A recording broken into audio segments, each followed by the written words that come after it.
Kali ini kita bakal kupas tuntas soal Manchester United yang lagi di persimpangan jalan.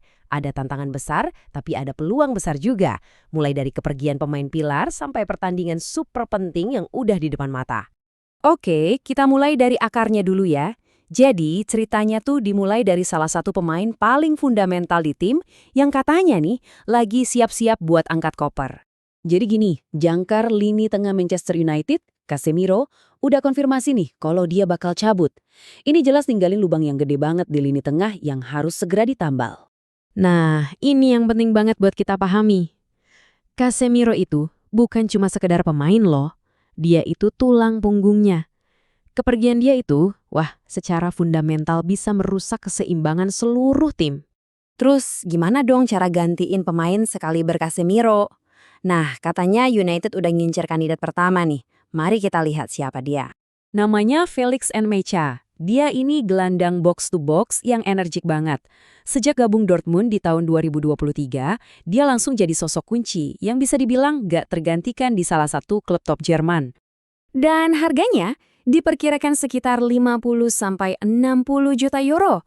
Wow, ini investasi yang gede banget ya buat seorang pemain timnas Jerman.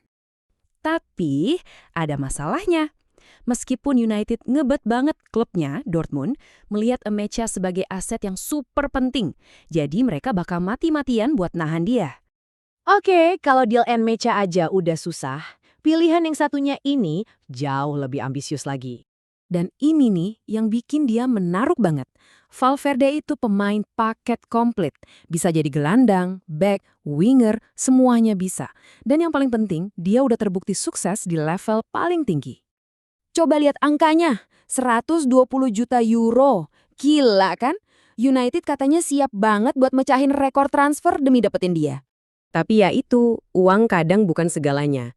Kabar dari Spanyol bilang kalau si pemain sendiri nggak minat pindah, dan kayaknya sih bakal nolak tawaran apapun yang masuk. Jadi di sini kita lihat ada dua jalan yang beda banget kan. Satu, bintang muda yang lagi naik daun, tapi klubnya nggak mau lepas. Satunya lagi, superstar yang udah jadi, tapi dianya yang kayaknya nggak mau datang. Pilihan yang sulit. Nah, sambil pusing mikirin rencana jangka panjang, ada tantangan super besar yang udah nunggu di depan mata akhir pekan ini. Yap, Premier League pekan ke-23. Peringkat 1 Arsenal lawan peringkat 5 Man United. Ini bukan sekedar laga biasa. Ini pertarungan klasik yang bakal nentuin banyak hal. Nah, ini dia kenapa pertandingan ini penting banget. Coba lihat, United itu cuma beda 1 poin dari Liverpool di peringkat 4. Kemenangan di sini bisa langsung loncatin mereka ke zona Liga Champions yang didambakan itu. Terus pertanyaannya, gimana caranya tim yang posisinya di bawah bisa menang di kandang lawan? Nah, mantan pemain Michael Owen punya teori yang menarik banget soal ini. Uniknya, Owen justru jagoin Manchester United buat menang. Kenapa? Dia bilang, gaya main United itu pas banget buat ngelawan tim yang mainnya menekan tinggi kayak Arsenal. Ini soal adu taktik. Strateginya dia pecah jadi 3 langkah simpel. Pertama, bertahan yang dalam, nggak usah pusingin penguasaan bola. Kedua, biarin aja Arsenal ngeken terus, serap semua tekanannya. Nah, pas mereka lengah, langkah ketiga, serang balik secepat kilat. Dan ini bukan asal nebak loh, ada alasannya. Pemain-pemain United itu kan larinya kencang-kencang buat nyerang. Terus Arsenal juga terkenal gampang banget kena serangan balik. Taktik yang sama persis kayak gini udah terbukti berhasil waktu mereka lawan Manchester City.